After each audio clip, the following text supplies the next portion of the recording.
If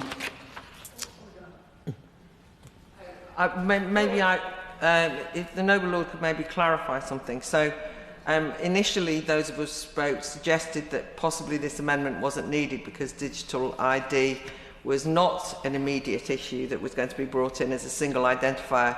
So far from what the Noble Lord, the Minister, has argued, it's like it's a justification for digital ID. So is it back on? And I think it would be useful for campaigners to understand that, let alone us, those of us here. When campaigners have argued that digital ID was part of a surveillance state and so on and so forth, one wants to say don't be too paranoid. I'm now getting paranoid myself that having been told that the digital ID scheme was actually put to one side, it's sort of sneaked back in the House of Lords in response to an amendment that most of us thought wasn't necessary.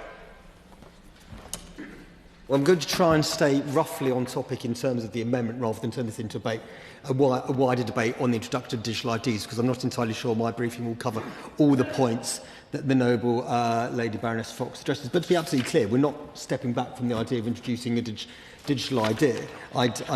There was an urgent question in the other place on the 15th of January. Indeed, that was repeated. That was repeated here. We're being very clear that we are introducing a digital ID programme. There's two core objectives. Firstly, to make accessing public services